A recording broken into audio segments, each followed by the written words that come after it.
The most in the least patriotic states. We talked about this earlier. And before we get to Kenny Wayne here they are. The top 5 most patriotic states. How did they put this together? Let's see. Examine all 50 states based on things like military enlistment, civilian engagement, the civilian. Okay. The top 5 patriotic states, and I disagree with this, but Maine is number 5, North Dakota number 4, Alaska is number 3. Come on.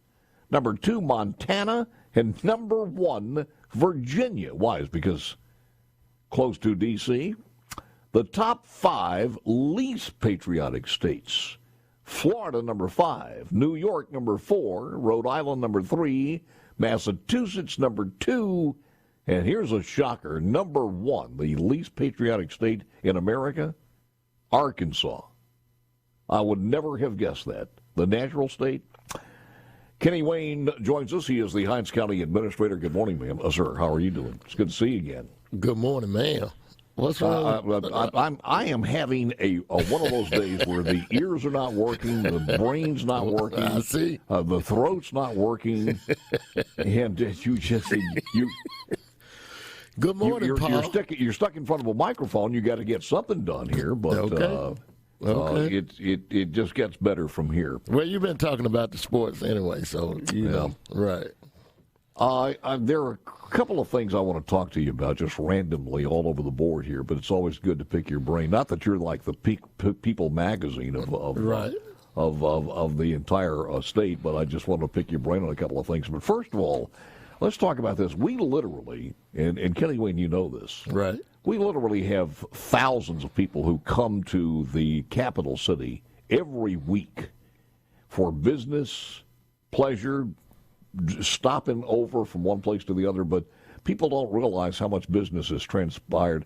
I had heard 6,000 people on a daily basis at one time, and it probably is a weekly basis, but I'm not sure. For the mayor of Jackson to inform residents and those visiting for whatever reason that the water they're drinking may not be safe was a big deal, and apparently a very big deal, because everyone from from personal people to commercial establishments, to hear the mayor say that probably took them aback a little bit. He was handing out some free filters. Are you aware of this?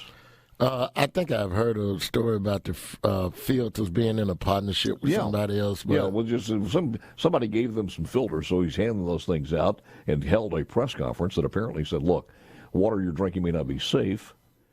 So that activated apparently a hearing that is set for tomorrow at 10 o'clock, I think it is, Hinds County courtroom, set before District Judge Henry Wingate. Right. And the judge said, apparently, wait a minute, we've got conflicting stuff going on here. Last Wednesday, the mayor of the city of Jackson, at a press conference he called, said the city's distribution of free water filters because of Jackson's alleged poor water quality is the reason he was giving those out. The mayor further advised the public that processing efforts of the drinking water are underway and should show some improvements in a few months. Well, here's what the Judge Wingate said in setting the hearing for tomorrow morning. He said, and I quote, "This court's concerned whether the mayor's comments comport with the progress that has been made on water quality by the efforts of the interim third-party manager, Ted Hefflin, or Hennepin. Concerned, then, that the mayor's comments may have misinformed the public as to the current status of the Jackson water quality and the alleged danger he's discussed, and danger was in quotes, discussed owing to the alleged presence of various chemicals. This court hereby orders, in large caps, a status conference on these matters. The mayor is hereby directed personally to attend. Additionally, the interim third-party manager is also ordered to attend in person the status conference, which will be tomorrow morning." Right. Have you heard anything else as the administrator of Hinds County about this? Well, no, I mean, I read the story just like you did, but I can't say that the mayor is just trying to take action. I mean, he's trying to find a way to take action, and Ted has been sent as the third-party administrator. He's been doing an excellent job in putting everything together.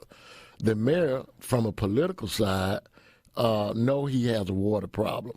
So with him knowing that he has a water problem, he's looking at alternatives and options. That's why they entered into the agreement to bring water filters in. Wait a minute, wait. But you don't create a problem by trying to solve a problem. Well, I understand, but look, let me tell you something. When you talk about the politics of our state right now, anything can go in another direction at any time. It doesn't even depend on how well you intended something to be. It's going to come down to what it needs to be or what's being said. So it is amazing that in one of the state's largest city, of course, in Jackson, Mississippi, right, that we have a guy who has. Tell me anything progressive, or when he leaves office, whenever it happens to be, that he leaves the city in a better way. Give me one thing where he's leaving it in a better way.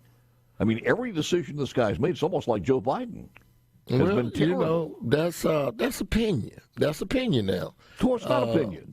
No, that's opinion, because you got to understand that everybody is elected for whatever reasons they're elected. Now, you can say this mayor didn't do or he did do, but you can say that about every mayor that we've had that sat in that seat. I can only name 2 of them that were very progressive in the seat, and it's been about 8 since my political career. Well, let me go back to the question I just asked, because I think it's a viable question. Tell me give me something that he's going to leave the city in better stead when he leaves.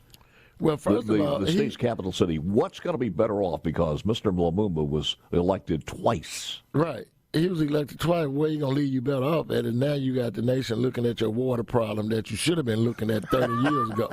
So, so he definitely has brought attention to the fact that you looked at it, you've seen it, now it's a problem. And he showed you that he was not afraid to take on a legislator that may have not been too fair to the city, to the county.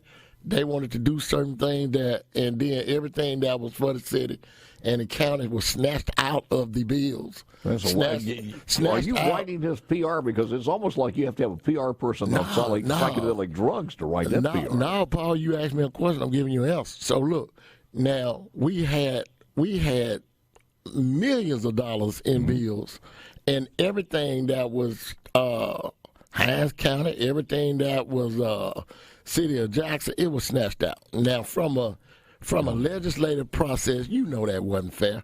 So I'm not going to sit here and beat up on the mayor when the mayor has had his own things that's standing in his way. This has nothing to do with the legislative on 1020 or the other bill. It has nothing to do with it. It came prior to we had to have a crash and a national emergency that was flashed across the entire nation, or the emergency went national. But when you are the mayor and you blocked at every turn that you try to go to, you block from the very body that's supposed to help you be successful, then, hey, you are going to have some problems.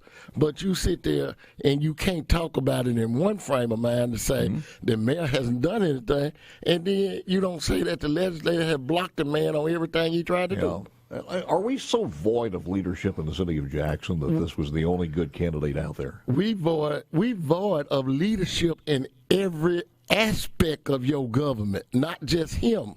Like the Hines County Administration Office, or what? Hey, Hines County leadership. Every political entity that you got in the state of Mississippi is void of leadership. You got leaders out there that's actually trying to do what they do, but you got things standing in their way from being there, and that goes from the mayor's office all the way to the governor's office. And we lack leadership. We lack that. Now, is this a campaign? Are you running for the same office, or are you appointed for the same office? You're going to run for politics again? No. I think I just want to go fish and play golf.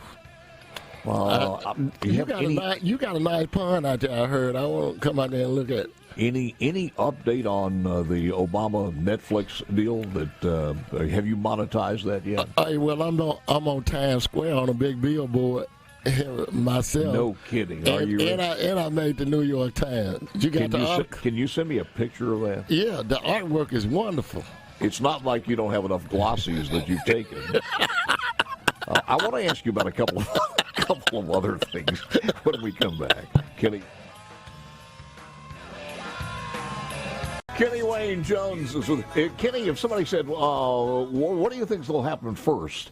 Gallo will win a lottery, or Kenny Wayne's picture is going to be on Times Square?" I would be walking to the bank. Okay, yeah, I'd be halfway there. Well, it's so. Congratulations, man. Appreciate it. I know that you appreciate everything that's been done, and Yeah, it's been giving you a little notoriety there. It's made a dull day a lot more interesting, hasn't it? That's right. That's right. It has. Once in a lifetime. Once in a lifetime. I want to go back on this one and just ask one more time. As far as you know, there is not a water ban as far as the city of Jackson is concerned. Then. Now, I haven't seen a water ban. Now, I do understand that Ted said it was going to take a while before we get back to the quality that we're supposed to be at, but they're working.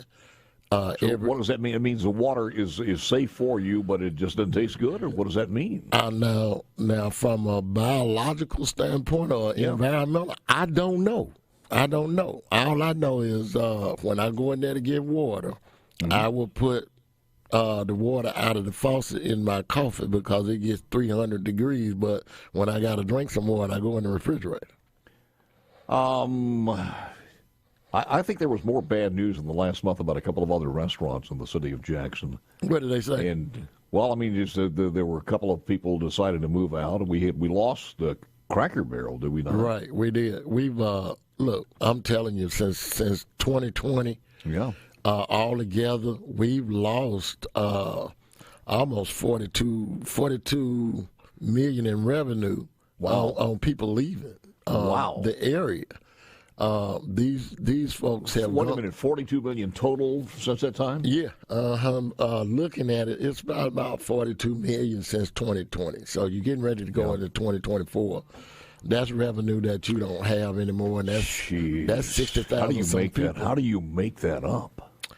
It's impossible. Well, you got to put some programs in place in economic development. We've gotten away from economic development altogether. So Well, the other part of that was we had a story that came out. I think we did it yesterday or maybe last week, where Jackson is one of the top 10 shrinking cities in America. Larger cities. Yeah, and it's shrinking. It really is. It's shrinking. So, if you want to think of good news, the metro area is growing from some of those people leaving Jackson and other people coming in. I think it's over, 650,000 people or more? Right. Anytime you have an outbound, you're going to have an inbound too, because that's just the yin and the yang. But how's that revenue looking coming in? How's the revenue looking going out? All of those things. We're doing SWOT analysis and everything, trying to figure out what are our strength, weaknesses, obstacles now, because they've changed over the years. Well, and it's also one of those cascading things that you cannot recoup because you're left with a smaller pie of people who are actually paying the taxes, and businesses and individuals. Right. And they've got to pay more taxes, and it just cascades. They want to get out as soon as possible also, even to the point where they'll take a loss to do that. Right. It's let me tell you something. I've been looking the last 3 days, and we are tired because we've been working around the clock. Those storms have been really bad on Mississippi. And they drain your budget because you got manpower that's out there 24/7. You picking things up. You got to go out there. You got to go cut. It's terrible, and the general public doesn't know how this affects everything else. Yeah. I'm going to bounce around here a couple of minutes here since I got you in the seat there. And again, I understand you're not People's Magazine or any purveyor of the thermostat of what African Americans feel like in the Mississippi area, but just asking you in your daily travels and everything else. Right. What do you think what do the black community think as far as this whole transgender dialogue? In women's sports, for the most part. In the black community, they're no different than how you feel about it. You ask somebody, and it's it's okay, but you ask somebody else, and it's a no-go all the So way. you just think it's mixed for the most part. For the So what you're most telling me part, is it's divided more not on black and white, but on conservative and liberal. pretty much. I mean, it's divided on the facts. You know, you putting a young man out there with a young woman. That's like putting a pit bull in there with a chihuahua. I'll leave it there. Thank you, man. Appreciate it very much.